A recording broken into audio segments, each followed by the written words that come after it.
quelques minutes afin de briser, de reconnaître et de briser les liens de famille. Amen. Amen. Amen. Très bien. Donne un amen bien. Amen. Lorsqu'on parle des liens de famille, ce sont des attaches, ce sont des malédictions qui sont rattachées à votre vie. Lorsqu'on parle des liens de famille, ce sont des liens qui vous rattachent et qui vous réclament.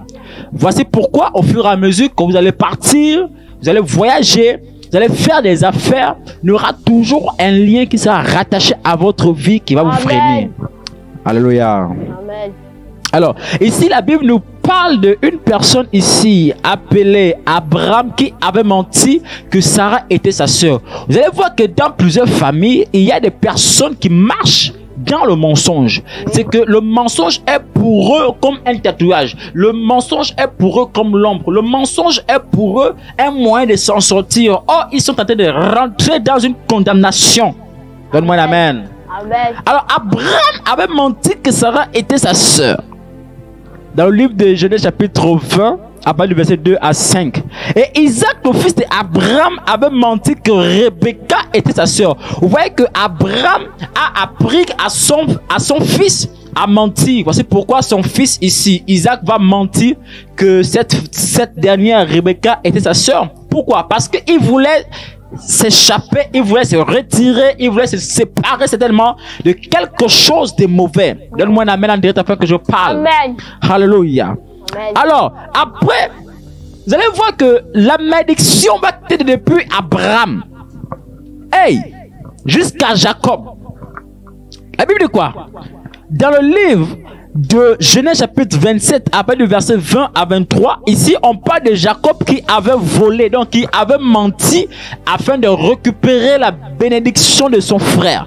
Parce que son frère allait être béni puisque c'était lui l'aîné. Mais vu qu'il était le cadet, alors il avait pris la bénédiction de son frère en complicité avec sa mère. Vous voyez que pour la famille Abraham, pour cette famille, le mensonge était une plaie qui se propageait de père en fils. Amen. Et nous remarquons que les mêmes problèmes d'Abraham ont été transmis à son fils Isaac. Ce lien influençait aussi la vie de Jacob. Mais que Dieu vous délivre de cette maladie, de cette malédiction, de toutes ces épreuves dont les liens sont attachés à vos vies. Le mensonge vampire, ça soit brisé maintenant. Amen. Donc, il y a des familles qui sont comme ça. C'est que si ton père a eu une affaire de 15 femmes, ton enfant aura plus de 15 femmes. Amen. Et ici, la Bible démontre automatiquement et parfaitement, selon ici, comme il est écrit dans la Genèse, que Abraham avait menti que Sarah était sa sœur. Et ici, encore, la Bible me fait savoir que Isaac avait menti aussi que Rebecca était sa sœur. La même malédiction court du père jusqu'au fils. Et ici, je vais encore vous prendre quelques exemples afin que vous puissiez et afin que vous sachiez que dans cette vie, les malédictions se partagent. C'est que tous les actes que vous allez poser, il faut poser des bons actes. Amen. Amen. Amen. Ici, on essaie de comprendre un peu l'histoire de David. C'était un homme, un roi. Selon que la Bible avait dit que c'était l'homme selon mon cœur, selon ce que Dieu disait, que David était l'homme selon le cœur de Dieu. Mais David était habité par un esprit de l'immoralité sexuelle. C'est-à-dire que David ne pouvait pas s'en passer des femmes d'autrui. Il ne pouvait pas s'en passer du sexe. Il ne pouvait pas s'en passer d'avoir des enfants, à tel point qu'il va faire mourir le mari de la femme d'autrui qu'il avait volé. On va ouvrir dans nos Bibles. Vous pouvez lire ça chez vous. C'est juste une chaîne de prière ce soir. Amen. Alors, 2 Samuel chapitre 11, à partir du verset 2 à 4, David, le père, commet l'adultère avec la femme de Uri. Uri, c'était l'un de ses soldats. Vous allez comprendre que lui, en tant que chef de l'armée, en tant que roi, il va commettre un vol. Il va commettre l'adultère avec la femme des chefs de son armée. Écoutez bien. Et dans le livre de 2 Samuel, chapitre 13, verset 10 à 14, son fils Amon a commis l'inceste avec sa demi-sœur. Vous allez voir que de la même façon que David va commettre l'adultère, son fils aussi va commettre l'adultère, mais là avec sa propre sœur. Amen. Voici pourquoi vous comprenez aujourd'hui, il y a des frères qui couchent avec leurs sœurs. Vous comprenez qu'il y a des pères qui sortent avec les enfants. Vous comprenez qu'il y a des enfants qui sortent avec leur père. Et il y a des fils qui sortent avec leur mère. Amen. C'est cette malédiction qui sort de l'immoralité sexuelle. Et ici, la Bible nous parle d'une personne qui s'appelle Absalom, qui était le fils de David, qui avait couché avec les femmes de son père lorsqu'il avait fait ce qu'on appelle le coup d'état. Donc, pendant que Achitophel était quitté de David, pendant que Achitophel, qui était conseiller authentique de David, parce que lorsque Achitophel parlait, David entendait l'écho de Dieu. Mais il va arriver qu'à cause de l'autel de Absalom, David va se détacher de Achitophel. Et le premier conseil que Achitophel va donner à Absalom, c'est de coucher avec les femmes de son père. Voici pourquoi Absalom sortait avec les femmes de son père. Et aujourd'hui, nous voyons que la plupart des jeunes, les aînés des familles, lorsque le père soit devient impuissant ou lorsque le père ne veille pas sur sa femme, son fils va vouer la femme. Son fils va coucher avec sa femme. Donne-moi la meilleure fois que je parle. Amen. Ce sont les malédictions qui sont rattachées à vos vies. Beaucoup de personnes se posent des questions après l'acte. Mais qu'est-ce que je viens de faire? Parce que le lien de la sorcellerie, lorsqu'il est attaché à ta vie, on appelle ça l'aveuglement. Donc, il vient te mettre ce qu'on appelle le voile mystique. Dis avec moi, mystique. Mystique. J'ai pris pendant que tu dis mystique, là, ça se brise dans ta vie. Amen, et puis c'est fait. Amen. Amen. Donc, et Salomon, dans sa vieillesse, a eu le cœur détourné de Dieu à cause de la femme. Et pourtant, c'est la descendance d'Abraham. Donc, dans la vie, c'est quoi? C'est que lorsque ton père a eu 15 femmes, ton combat, c'est d'avoir une femme. Si ta mère était une prostituée, ton combat, ce n'est pas être prostituée. Si ta mère n'a pas voyagé hors du pays, toi, tu dois aller hors du pays. Si ton père n'a pas construit, toi, tu dois construire. Si ton père n'a pas eu d'enfants, plus de 5 ou 6, toi, tu dois avoir plus d'enfants. Tu me dis amen et c'est fait. Amen. Parce qu'il y a beaucoup de personnes qui sont stériles à cause des liens de famille. Et je prie pour toi ce soir afin que les liens qui sont rattachés à toi, qui te freinent, soient coupés et brisés. Tu me dis amen et c'est fait, c'est direct. Amen. Alléluia. Amen. Donc vous comprenez que les origines, les liens de famille qui sont attachés à vous, vous réclament. C'est que même si vous avez jamais mis au monde des enfants, les enfants vont mourir parce que il y a un lien de stérilité qui te retient.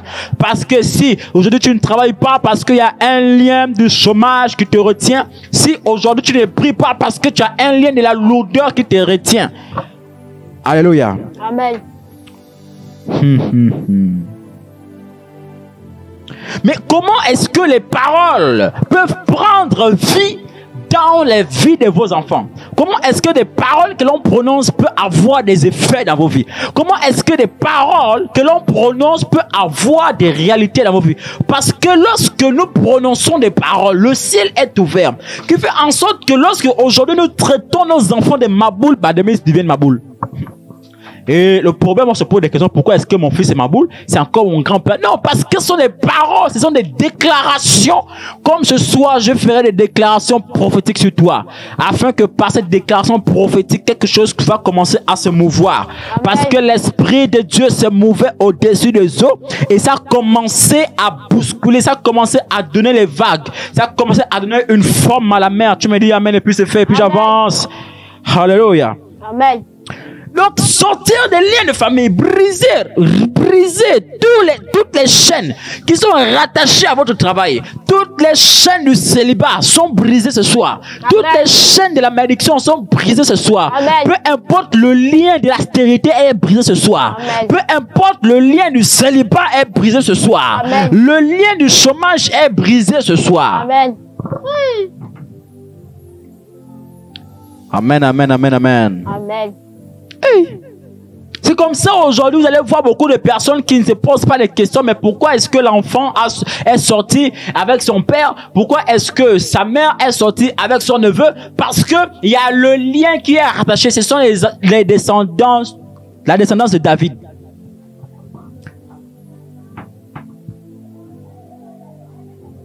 Quel est le lien qui est rattaché à ta vie?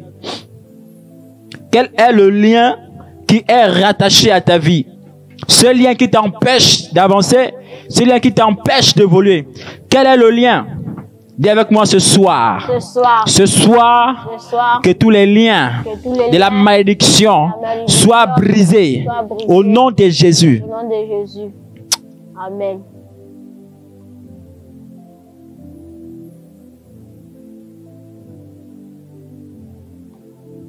Alléluia. Amen. Voici pourquoi, quand vous allez à l'église, les prédicateurs doivent vous enseigner sur ce genre de choses.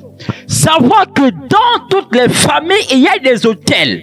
Et quand on parle des autels dans chaque famille, il y a des liens qui quittent de ces autels qui sont rattachés à vous.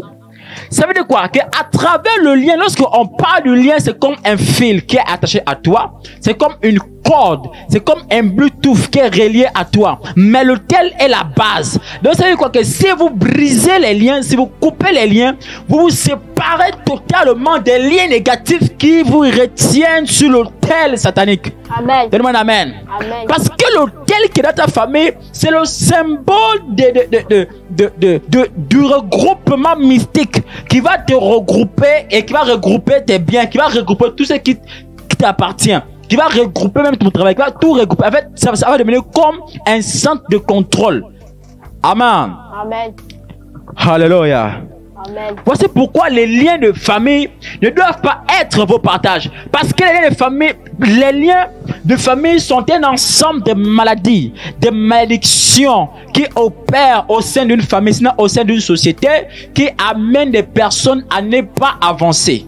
Et lorsque on parle des liens, les liens sont rattachés à quelque chose. Mais le lien qui te retient justement actuellement en esclavage, c'est un lien qui est rattaché directement sur l'autel qui t'est présenté.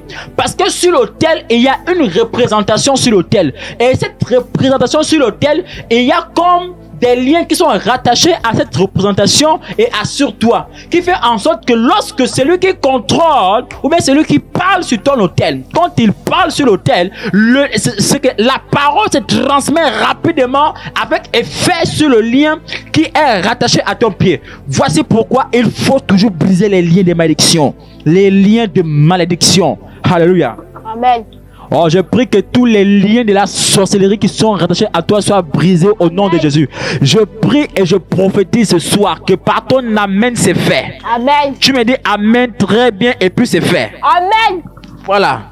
Sois béni, fils. Que Dieu te lève. Amen. Alors, vous allez voir qu'il y a aussi ce qu'on appelle la mort précoce et la mort prématurée. Lorsque la mort prématurée se manifeste dans ta vie, tu ne seras pas la seule personne qui sera affectée par ce lien. C'est que même tes enfants aussi que tu auras laissé vont mourir par cette mort prématurée. Même les enfants de tes enfants vont avoir des morts prématurées. Il y a des personnes qui meurent par des morts précoces, par des morts subites. Vous allez voir que chaque famille va mourir par un accident de voiture. Chaque personne, chaque membre de une famille ou bien de un parti va mourir par un même lien ou par une même maladie ou bien par un même accident. Amen. Voici pourquoi vous allez voir, oh, il y a mon grand-père, il était mort avec le sida. Moi aussi, je mourrai avec le sida. Ton fils aussi mourra avec le sida. Ton arrière-petit-fils mourra aussi avec le sida. Mais si ton père est mort dans un accident, lui aussi, il mourra dans un accident au fur et à mesure. Tant que les liens sont tissés, il y aura toujours l'accident.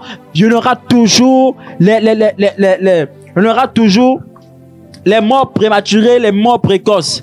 Alléluia. Amen. Donc, un chrétien qui prie, un chrétien qui intercède doit savoir que en tant que chrétien, tu dois veiller à ta vie spirituelle.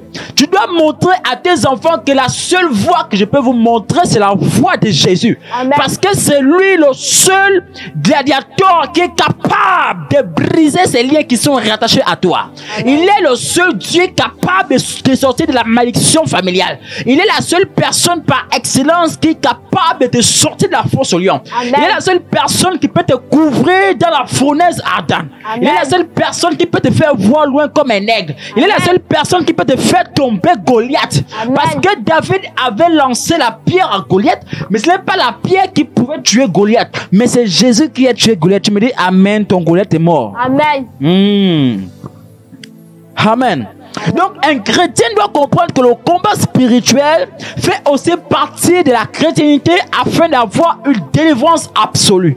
Afin d'avoir une délivrance absolue. Un chrétien doit savoir que quand tu es chrétien, ce n'est pas seulement la parole. Parce que Paul pouvait dire que ma prédication ne se repose pas sur des vains discours, mais sur la démonstration de l'Esprit, du Saint-Esprit, donc de la puissance de Dieu. Amen. Voici pourquoi nous prêchons et nous pratiquons la parole. Nous prêchons et nous démontrons la puissance de Dieu. Nous prêchons et nous démontrons l'oracle de l'Éternel. Nous prêchons et nous montrons au monde entier que Jésus fait encore des miracles. Amen. Alléluia. Amen. Donc je déclare par ma foi et par la volonté du Saint-Esprit que là où tu es connecté ne passe pas, sois connecté maintenant. Parce que pendant que tu es connecté, il y a une parole qui est faite pour toi. Amen. Oh my God.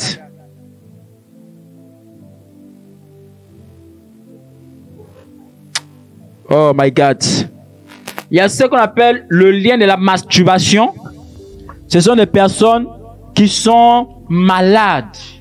Et quand ces personnes sont malades, ils n'ont même plus envie de ressentir la présence féminine. Ils n'ont plus envie de ressentir la présence d'une femme. À cause du lien de la masturbation, si ton père le faisait, toi aussi tu le feras. Ton fils aussi le fera. Même ta fille aussi peut le faire. Amen. Donc le chrétien doit savoir que partout où nous partons, archibishop et bishop, apôtre rempli plein d'onction, prophète dans le prophétique, pasteur dans le bergement, docteur dans la démonstration des Écritures, il y a toujours un lien qui est rattaché à vos vies. Amen. Là, pour scanner ce lien, il faut être en prière afin que ça soit dévoilé par la puissance du Saint-Esprit, afin de briser ces liens, afin de se séparer totalement de ces liens. Parce que le lien est quelque chose de mauvais. Lorsque le lien est rattaché à ton mariage ne pourra pas avoir un succès positif. Ton mariage ne pourra jamais avoir un succès, mais tu iras toujours échec en échec, échec et en échec. Alléluia. Est-ce que je parle bien? Dis avec moi ce soir. Ce soir. Je parle maintenant. Je parle maintenant. Je parle maintenant que tous les liens, tous les liens de la sorcellerie rattachés à ma vie, soient brisés au nom de Jésus. Et je déclare que toi sorcellerie qui me retient par le lien qui est sur mon pied, sur ma vie, au nom de Jésus, tu es brisé. Oh, tu es brisé au nom de Jésus. Toi qui me suis, tu as regardé cette vidéo. Pendant que tu partageras cette vidéo, je t'accorde 2 semaines. Il y aura quelque chose qui va t'arriver. Et ce qui va t'arriver, je vois dans le monde des esprits, je vois la première personne qui va partager. Tu vas être combattu. Il y aura une personne qui va te tirer par la corde. Et Dieu va te délivrer. Dieu enverra son ange afin de briser, je vois ce lien, cette corde qui est rattachée à toi. Et puis